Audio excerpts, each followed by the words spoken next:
ফেরাউনের ঘরে সন্তান নাই, তার স্ত্রী পানির ঘাটে বাচ্চা চলে আসলো। বাচ্চা দেখে সে বলছে মাশাআল্লাহ, এত চমৎকার একটা সন্তান, ফুটফুটে বাচ্চা।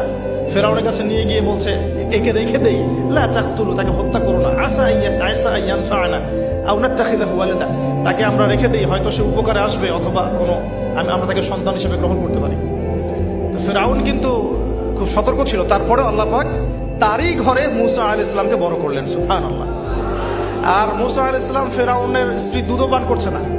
তখন মূসা আলাইহিস সালামের একজন বোন আছে, সে গিয়ে তাদেরকে খবর দিল যে আমরা কি তোমাদেরকে হাল আদুল্লুকুম আলা মান ইয়াকফুলু, এমন একজনের কথা বলবো যে মূসাকে দুধ পান করাবে, এই বাচ্চাকে দুধ পান করাবে। আল্লাহ পাকের কি কৌশল, আল্লাহ পাক ওই মায়ের কোলেই আবার মূসা আলাইহিস সালামকে ফিরিয়ে দিলেন। এদিকে মায়ের দুধ খাচ্ছে, ফেরাউনের ঘরে বড় হচ্ছে, আবার ফেরাউন একটা বড় অঙ্কের হাদিয়া তার মাকে দিচ্ছে দুধ পান করানোর জন্য। সুবহানাল্লাহ, আল্লাহ পাকের পরিকল্পনা দেখেন। আমি আসলে বুঝাতে পারছি না ভাই, আমার ল্যাঙ্গুয়েজের প্রবলেমের কারণে মাফ করবেন। অনেক তথ্য মাথায় থাকলে কথা বলা টাফ হয়ে যায়।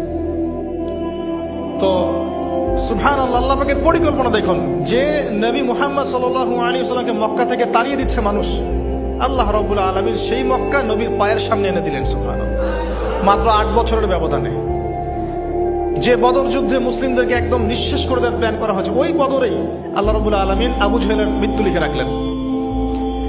যে ইউসুফকে কুয়ায় ফেলে দিল তার ভাইরা, সেই ইউসুফকে আল্লাহ পাক সেখান থেকে কারাগার, রাজপ্রাসাদ, সেখান থেকে কারাগার, সেখান থেকে আবার নিয়ে আসলেন মিশরের পলিটিক্যাল পাওয়ার। আল্লাহর পরিকল্পনা। যে ইয়াসরিব একসময় ইহুদিদের দাপটের জায়গা ছিল, ওই ইয়াসরিব মুসলিমদের পরতলগত করলেন আল্লাহ পাক হিজরত করিয়ে। বাদশাহ নাজাশী আবিসিনিয়ায়, আমি তো মালয়েশিয়াকে একটা আবিসিনিয়া মনে করি, এখানে মাশাআল্লাহ এরকম পরিবেশ আছে, শান্তিপূর্ণ ইসলামী পরিবেশ। বাদশাহ নাজাশীর এরকম পরিবেশ ছিল। বাদশাহ নাজাশী কিন্তু মুসলিম ছিল না, সে খ্রিস্টান ছিল। তারপরেও নবীজি বলতেন বাদশাহ নাজাশীর রাজ্যে কেউ জুলুমের শিকার হয় না, সুবহানাল্লাহ, যদিও সে মুসলিম ছিল না। ওখানে ইসলাম নিয়ে গেলেন আল্লাহ পাক, ওখান থেকে পুরো আফ্রিকা ইসলাম ছড়িয়ে পড়লো, সুবহানাল্লাহ। এক খালেদ বিন ওয়ালিদ রাদিয়াল্লাহু আনহু, যার হাতে উহুদ যুদ্ধে বহু মুসলিমের প্রাণ গিয়েছে না, সেই মানুষকে আল্লাহ রাব্বুল আলামিন হেদায়েত দিয়ে 100টা যুদ্ধ করিয়েছেন, সুবহানাল্লাহ। আল্লাহ পাকের পরিকল্পনা আমরা বুঝতে পারবো না, আল্লাহ পাকের পরিকল্পনা আমরা বুঝতে পারবো না। ওমাকারু ওমাকারাল্লাহ, তারা কৌশল করে, আল্লাহ পাকও পরিকল্পনা করে। দেখেন এই যে প্যালেস্টাইন নিয়ে এত সমস্যা করছে না, আল্লাহ পাকের কি পরিকল্পনা, সুবহানাল্লাহ। আল্লাহ পাক সমস্ত জিউসদেরকে ওইখানে একত্রিত করেছেন, কেন জানেন? কেন জানেন? আল্লাহ পাক এই যে 1914 থেকে নিয়ে 2023 এই যে সালগুলো চলছে, 100 বছর, লাস্ট 100 বছরে সারা ওয়ার্ল্ডের জিউসদেরকে ওখানে একত্রিত কেন করেছেন জানেন?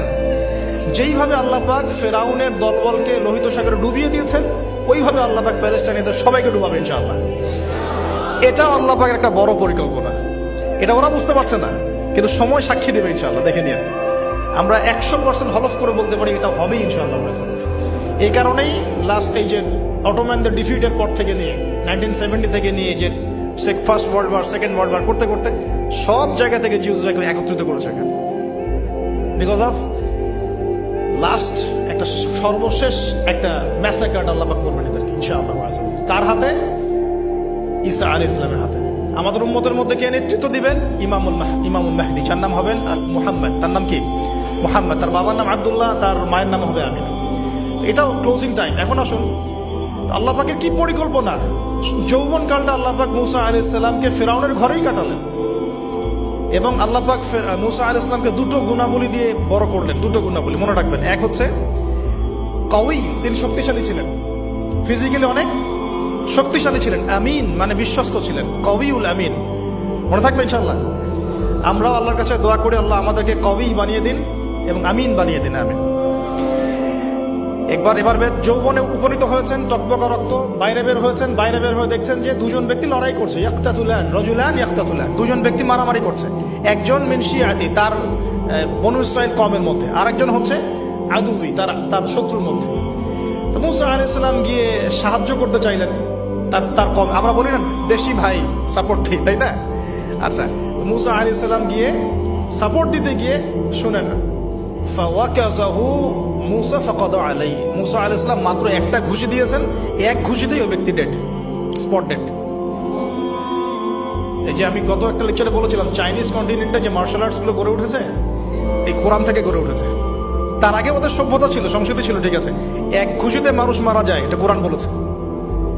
এক ঘুষিতে মানুষ মারা যায়, এটা কোরআন বলেছে। ওরা এখন রিসার্চ করে বের করে যে 6টা-7টা স্পট আছে মানুষের দেহে, এক ঘুষিতে মানুষ মারা যেতে পারে। কোরআনকে আমরা মূল্যায়ন করি না, কিন্তু কোরআনকে সারা দুনিয়ার অমুসলিমরা মূল্যায়ন করে ওদের স্বার্থে তারা আমাদের কোরআনকে মূল্যায়ন করে, আমাদের হাদিসকে মূল্যায়ন করে। আমরা করতে চাই না, আল্লাহ মাফ করুক আমাদেরকে। আমরা কোরআন পড়তে চাই না, গবেষণা করতে চাই না, অর্থ বুঝতে চাই না, একটু আরবি ভাষা শিখতে চাই না, কোরআনের বালাগাত ডেইলি একটু তেলাওয়াত করবো একবার, সেটা করতে চাই না। আল্লাহ পাক আমাদেরকে মাফ করুক এবং কোরআনওয়ালা বানিয়ে দিন। আমি কথাগুলো বলার উদ্দেশ্য আপনাদেরকে আঘাত করা নয়, আমি জাস্ট আপনাদের কলবে একটু ধাক্কা দেওয়ার চেষ্টা করছি, যাতে করে আপনারা সবাই কোরআন তেলাওয়াত করেন ডেইলি এক পারা করে। আল্লাহ কবুল করুন।